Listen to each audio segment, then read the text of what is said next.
Real heart beat scan ఒక్క second లోనే world class 640 slide CT scan ఇప్పుడు మీ vista imaging Banjara hills లో.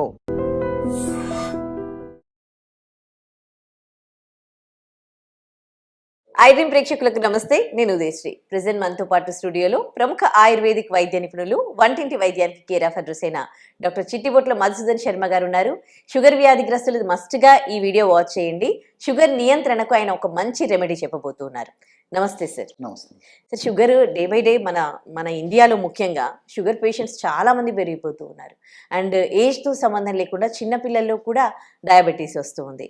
కానీ ఒకసారి వన్స్ డయాబెటీస్ వచ్చిందంటే ఇంకా చాలా కాంప్లికేషన్స్, వాళ్ళకి బాడీలో ఉన్న అన్ని ఆర్గాన్స్కి సంబంధించి ఏదైనా ప్రాబ్లమ్స్ రావడము, స్కిన్ ఎఫెక్ట్ అవ్వడము, లేకపోతే హార్ట్ ప్రాబ్లమ్స్ రావడము, ఇలా రకరకాల ప్రాబ్లమ్స్ వస్తూ ఉన్నాయి.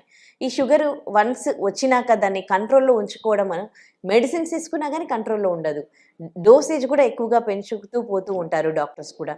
మరి ఎలా ఇది నియంత్రణలో ఉండాలంటే ఏం చేయాలి? షుగర్ నియంత్రణలో ఉండడము చాలా ముఖ్యమైనటువంటి అంశము. దీనికి తోడు భవిష్యత్తులో షుగర్ వల్ల ఉపద్రవాలు రాకుండా చూసుకోవడం కూడా చాలా చాలా ముఖ్యమండి. సర్వసాధారణంగా మీరు ఇంతకుముందే చెప్పినట్లు షుగర్ వ్యాధిగ్రస్తుల్లో షుగర్కు మందులు వాడుతున్నప్పటికీ మరి వాళ్ళకు సరిగా ఆరోగ్య స్పృహ లేకపోవడం చేత కానీ, వాళ్ళు సరిగా ఆహార విధి విధానాలు పాటించలేకపోవడం చేత కానీ, మానసిక ఒత్తిడి కానీ, ఇతర కారణాల వల్ల కానీ షుగర్ మాత్రలు వాడుతున్నప్పటికీ షుగర్ ఆశించిన స్థాయిలో ఎక్కువ శాతం మందిలో నియంత్రణలో ఉండడం లేదు. దీనికి తోడు భవిష్యత్తులో అనేక రకాల ఉపద్రవాలు కూడా వస్తున్నాయి.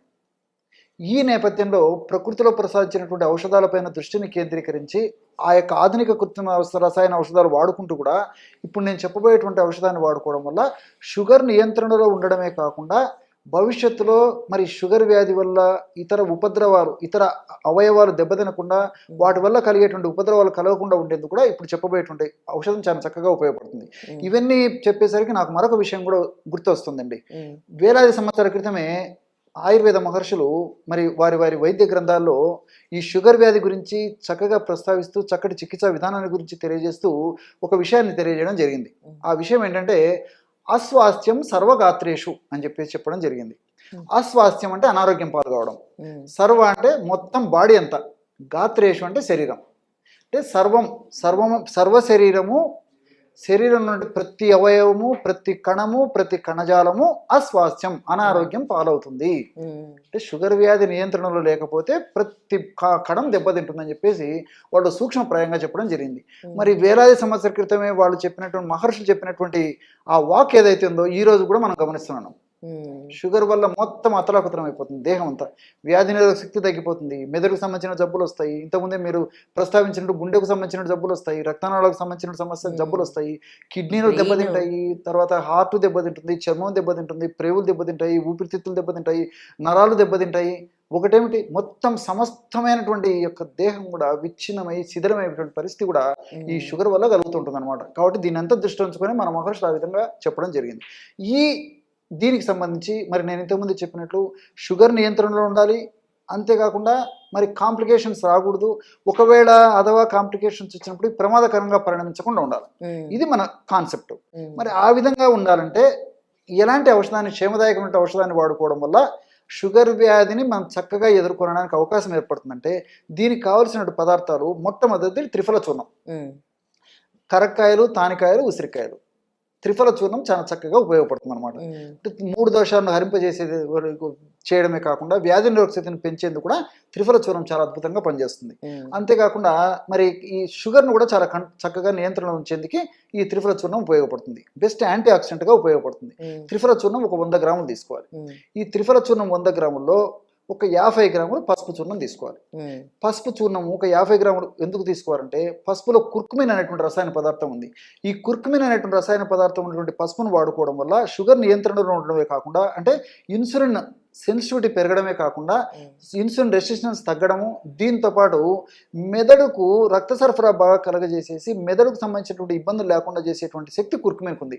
అంటే జ్ఞాపక శక్తి, షుగర్ వ్యాధిగ్రస్తుల్లో వయసు వచ్చే కొద్ది జ్ఞాపక శక్తి తగ్గిపోతుంటుంది, మెదడుకు సంబంధించినటువంటి జబ్బులు వస్తుంటాయి, పక్షవాతము, పార్కిన్సన్స్ ఇలాంటి జబ్బులు రాకుండా ఉండేందుకు ఈ యొక్క పసుపు చాలా చక్కగా ఉపయోగపడుతుంది అనమాట. బట్ షుగర్ నియంత్రిస్తుంది, మెదడుకు సంబంధించిన జబ్బులు రాకుండా ఉండేందుకు ఉపయోగపడుతుంది.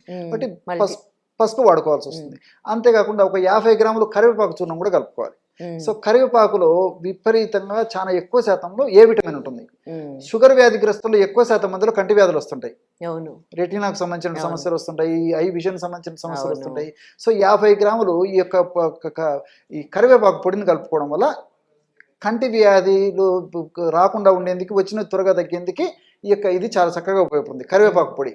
అదేవిధంగా మూడవ పదార్థంగా మెంతులు తీసుకోవాలి. మెంతులను కూడా కాస్త వేయించేసేసి చూర్ణంలాగా తయారు చేసుకుని ఒక 50 గ్రాములు మెంత చూర్ణం కూడా కలిపేసేయాలి. ఈ మెంతుల యొక్క గుణం ఏంటంటే రక్తనాళాలలో రక్త ప్రవాహం సజావుగా జరిగేట్టు చేస్తుంది. అంతేకాకుండా ఈ యొక్క కీళ్ల భాగంలో డయాబెటీస్ వ్యాధిగ్రస్తుల్లో గుజ్జు తగ్గిపోతుంటుంది. చిన్న వయసులోనే కీళ్ల నొప్పులు, మోకాళ్ళ నొప్పులు ఇలాంటి సమస్యలు కలుగుతుంటాయి. అలాంటి సమస్యలు రాకుండా ఉండేందుకు, వచ్చిన త్వరగా తగ్గేందుకు ఈ యొక్క మెంతులు చాలా సమర్థవంతంగా ఉపయోగపడతాయి. అంతేకాకుండా బ్లడ్ వెజల్స్ బాగా సంకోచ వ్యాకోచాలు బాగా జరిగేట్టు చేసేదానికి మెంతులు ఉపయోగపడతాయి. కొలెస్ట్రాల్ తగ్గించేందుకు, అంటే బ్యాడ్ కొలెస్ట్రాల్ తగ్గించి మంచి కొలెస్ట్రాల్ను పెంచేందుకు, అంటే హెచ్డిఎల్ ఇలాంటి కొలెస్ట్రాల్ను పెంచేందుకు మెంతులు చాలా చక్కగా సమర్థవంతంగా ఉపయోగపడతాయి. జీర్ణ వ్యవస్థను మెరుగుపరిచేందుకు మెంతులు చాలా చక్కగా ఉపయోగపడతాయి. గట్ బ్యాక్టీరియా పెరిగేందుకు మెంతులు చాలా చక్కగా ఉపయోగపడతాయి. ఇలాంటి మల్టిపుల్ బెనిఫిట్స్ మెంతుల్లో ఉన్నాయి కాబట్టి షుగర్ వ్యాధి నియంత్రణలో ఉండడమే కాకుండా ఇలాంటి మల్టిపుల్ బెనిఫిట్స్ కూడా మెంతుల వల్ల కలుగుతాయి. కాబట్టి మెంతులను కూడా నేను చెప్పినట్టు ఒక 50 గ్రామ్స్ మెంతి పొడి కూడా కలిపేశారు. ఈ పదార్థాలని బాగా కలపడం వల్ల బ్రహ్మాండమైనటువంటి షుగర్కి సంబంధించినటువంటి ఔషధం రెడీ అయిపోతుంది. దీన్ని ఒక గాజు సీసాలో నిల్వ ఉంచుకొని రోజు ఉదయం ఆహారానికి ఒక 10 నిమిషాల ముందు, తర్వాత రాత్రి ఆహారానికి ఒక 10 నిమిషాల ముందు, లేదా ఆహారం తర్వాత ఒక 10 నిమిషాల ముందు, ఉదయం రాత్రి 100 ml లేదా 50 ml వాటర్లో 1/2 టీ స్పూన్ యొక్క పౌడర్ కలిపేసి తీసుకుంటున్నారు. ఈ విధంగా రెగ్యులర్గా వాడుకోవడం వల్ల షుగర్ వ్యాధి నియంత్రణలో ఉంటుంది. షుగర్ వల్ల భవిష్యత్తులో ఇతర ఉపద్రవాలు రాకుండా ఉంటాయి. అంతేకాకుండా మరి వెయిట్ను బాగా కంట్రోల్ చేసేందుకు ఈ యొక్క త్రిఫల చూర్ణంలో ఉన్నటువంటి రసాయన పదార్థాలు చాలా చక్కగా ఉపయోగపడతాయి. త్రిఫల చూర్ణం మల్టిపుల్ బెనిఫిట్స్గా ఉపయోగపడుతుంది. అంటే గుండె జబ్బులు రాకుండా, మెదడు జబ్బులు రాకుండా ఉండేందుకు, రక్తనాళాలు సంకోచ వ్యాకోచాలు సరిగ్గా జరిగేటట్టు, రక్తనాళాల్లో మరి రక్తం సజావుగా ప్రవహించేందుకు, ఈ విధంగా మల్టిపుల్ బెనిఫిట్స్ ఈ యొక్క త్రిఫల చూర్ణంలో ఉన్నాయి. అంతేకాకుండా ఈ త్రిఫల చూర్ణంలో ఉసిరిక ఉండడం చేత, ఉసిరికలో సి విటమిన్ ఎక్కువగా ఉండడం చేత వ్యాధి నిరోధక శక్తి కూడా పెరుగుతుంది. కాబట్టి ఆ వ్యాధి నిరోధక శక్తి పెరగడం వల్ల చీటికి మాటికి రకరకాలైనటువంటి క్రిమి సంబంధించిన జబ్బులు రాకుండా ఉండేందుకు కూడా ఈ యొక్క త్రిఫల చూర్ణం చాలా చక్కగా ఉపయోగపడుతుంది. కాబట్టి మల్టిపుల్ బెనిఫిట్స్ ఈ యొక్క ఫార్ములాలో ఉంటాయి. కాబట్టి నేను చెప్పినటువంటి పద్ధతిలో ఈ యొక్క ఫార్ములాను తయారు చేసుకొని వాడుకోవడం వల్ల దీర్ఘకాలం పాటు వాడినప్పటికీ అన్ని మల్టిపుల్ బెనిఫిట్స్ ఉంటాయి. వైద్యులు సూచించిన మేరకు వాళ్ళు చెప్పినటువంటి పద్ధతిలో ఆ యొక్క ఔషధాలు వాడుకుంటూ కూడా దీన్ని వాడుకోవడం వల్ల మరింత మంచి జీవితాన్ని వాళ్ళు పొందడానికి అవకాశం ఏర్పడుతుంది. చాలా మందికి నర్వస్ వీక్నెస్ అంటారు. అసలు ఈ నర్వస్ వీక్నెస్ అనేది ఎవరిలో ఎందుకు వస్తుంది? దాని సిమ్టమ్స్ ఎట్లా ఉంటాయి సార్? ఈ నర్వస్ వీక్నెస్ అనేది పోషకాహార లోపం చేత రావచ్చు. అదేవిధంగా ఈ చెత్త ఆహారం, అంటే junk food, fast foods, junk foods చెప్తారు కదా, బేకరీ ఫుడ్స్, ఇవి ఇట్లాంటి ఆహారం తీసుకునేటువంటి వాళ్ళలో ఎక్కువ రావచ్చు. అదేవిధంగా మానసిక ఒత్తిడి ఎక్కువ ఉన్నప్పుడు కూడా ఈ నర్వస్ వీక్నెస్ రావచ్చు. కొన్ని రకాలంటే వ్యాధుల వల్ల ఈ నర్వస్ వీక్నెస్ వచ్చేటువంటి పరిస్థితి ఏర్పడుతుంది. అట్లే కొన్ని మానసికమైనటువంటి వ్యాధుల వల్ల కూడా ఈ నర్వస్ వీక్నెస్ వచ్చేటువంటి పరిస్థితి ఏర్పడుతుంది. హార్మోన్ల అస్తవ్యస్తత వల్ల ఈ నర్వస్ వీక్నెస్ వచ్చేటువంటి పరిస్థితి ఏర్పడుతుంది. షుగర్ వ్యాధి ఇలాంటి వ్యాధులు ఉన్నప్పుడు నర్వస్ వీక్నెస్ వచ్చేటువంటి పరిస్థితి ఏర్పడుతుంది ఇన్ జనరల్గా. కానీ కొంతమందికి అంతుబట్టకుండా, అంతు చిక్కకుండా నీరసము, నిస్త్రాణ, ఓపిక లేకపోవడము, బలహీనత అనేటువంటి సమస్యలు కూడా కలుగుతుంటాయి. సో వీటన్నిటిని దృష్టిలో ఉంచుకొని వైద్య ప్రపంచం కూడా ఈ టోటల్ సమస్యని క్రానిక్ ఫ్యాటిక్ సిండ్రోమ్ అని చెప్పడం జరిగింది. Chronic fatigue syndrome. సో విపరీతమైన నీరసం. కొంతమంది ఆహారం బాగా తీసుకుంటుంటారు, బాగా రెస్ట్ తీసుకుంటుంటారు, నీరసం. కొంతమంది ఉదయం నుంచి మధ్యాహ్నం వరకు యాక్టివ్గా ఉంటారు, మధ్యాహ్నం నుంచి నీరసం.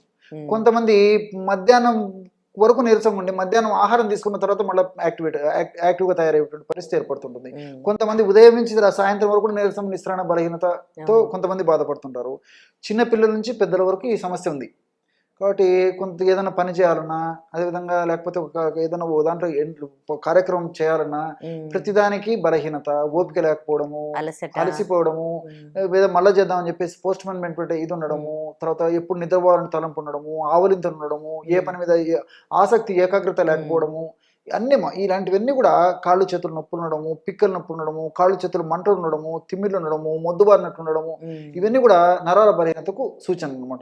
ఈ నరాల బలహీనత సమస్య కలిగేందుకు కారణం ఇలాంటి అనేక రకాలైన కారణాల చేత ఈ నరాల్లో ఎలాంటి మార్పు జరుగుతుందంటే ఈ కణాల్లో ఉన్నటువంటి మైటోకాండ్రియా అనేటువంటి ఆ కణాల్లో ఉన్నటువంటి ఒక భాగం సరిగ్గా పనిచేయకపోవడం చేత ఈ యొక్క సమస్య కలుగుతుంటుంది. అంటే మైటోకాండ్రియా శక్తివంతంగా పనిచేసినప్పుడే మనకు శక్తి వస్తుంది. శక్తినిచ్చేటువంటి కేంద్రాలు అవే. ఆ శక్తినిచ్చే కేంద్రాలు సరిగ్గా పనిచేయనప్పుడే మనకు వీక్నెస్ వస్తుంటుంది. ఆ లక్షణాలు మనకు వ్యక్తం అవుతుంటాయి. అంతేకాకుండా ఈ నరాల యొక్క కణ చుట్టూ, నరం యొక్క చుట్టూ కణ కవచం అంటారు అనమాట. దాన్ని మైలిన్ షీత్ అంటారు. ఆ మైలిన్ షీత్ సరిగా ఉత్పత్తి కాకపోయినా, మైలిన్ షీత్ సరిగా పనిచేయకపోయినా అది వీక్నెస్ కొనగా నరాల బలహీనత కలుగుతుంటుంది. దీనివల్ల కూడా ఈ లక్షణాలన్నీ కూడా కలిగేటువంటి పరిస్థితి ఏర్పడుతుంటుంది అనమాట. కాబట్టి దీనికి ఎలాంటి చికిత్స మనం చేసుకోవడం వల్ల ఆ సమస్య నుంచి బయటపడవచ్చు అంటే, బాదం పప్పులు ఒక 100 గ్రాములు తీసుకోవాలి. బాదం పప్పులను 100 గ్రాములు తీసుకొని కాస్త మంచి నెయ్యి వేసేసి వేయించేసేసి చూర్ణంలాగా తయారు చేసుకోవాలి. అందులో ఖర్జూరం పెచ్చల చూర్ణం, ఎండు ఖర్జూరం కాయలు మనకు దొరుకుతాయి కదా, వాటిని దంచేసేసి లోపల విత్తనాలు తీసేసి పై పెచ్చలను ఎండబెట్టేసేయాలి. ఒక 2 days 3 days లో బాగా ఎండిపోతాయి. దాన్ని మిక్సీలో వేసేసి పౌడర్ లాగా తయారు చేసుకుని దాన్ని ఒక 100 గ్రాములు తీసుకోవాలి. మూడవ పదార్థంగా కిస్మిస్. కిస్మిస్ మరి మిక్సీలో వేసి జస్ట్ కలిపేసారన్న, పూర్తిగా పొడి కాదు కాబట్టి కాస్త కలిసేటట్టు కిస్మిస్ ఆ మిక్సీలో తిప్పేస్తే సరిపోతుంది. చివరగా ఒక 10 గ్రాములు ఏలకుల పొడి, ఏలకులు తీసుకొని పైన పొట్టును తొలగించేసేసి విత్తనాలను చూర్ణంలాగా తయారు చేసుకుని ఆ చూర్ణం కూడా కలిపేసేయాలి. ఈ 4 చూర్ణాలు మళ్ళీ మిక్సీలో వేసేసి, అంటే 4 చూర్ణాలు అంటే ఈ కిస్మిస్ మాత్రం చూర్ణంలాగా కాదు కదా, అది అంత కలిపినటువంటి ఆ పదార్థము మిగతా 3 చూర్ణాలు మిక్సీలో బాగా కలిపేసేసి, కానీ మనకు రోలు కానీ ఇట్లా దంచేదానికి ఏదైనా వసతి ఉండే పడితే అందులో వేసేసి మెత్తగా దంచడం కానీ లేదా మిక్సీలో వేయడం కానీ ఏదో ఒక పద్ధతిలో ఈ 4 పదార్థాలు బాగా కలిపేసేసి ఒక గాసి సర నిల్వ ఉంచుకోవడం వల్ల బ్రహ్మాండమైనటువంటి నర్వస్ వీక్నెస్ తొలగించేటువంటి అద్భుతమైనటువంటి ఔషధం రెడీ అయినట్లే. మరి షుగర్ వ్యాధిగ్రస్తులు చెప్తాను. ఆ షుగర్ వ్యాధిగ్రస్తులు కానీ, ఓవర్గా వెయిట్ ఉన్నటువంటి వాళ్ళు కానీ, రక్తనాళాలకు సంబంధించినటువంటి కొలెస్ట్రాల్ సమస్య ఉన్నటువంటి వాళ్ళు మాత్రం ఈ యొక్క ఔషధాన్ని వాడకూడదు. ఇంకా కొన్ని వీడియోలో కూడా నేను అందరూ వాడుకోదగ్గ మెడిసిన్స్ కూడా చెప్పడం జరిగింది కాబట్టి వాళ్ళు అది ఫాలో కావచ్చు.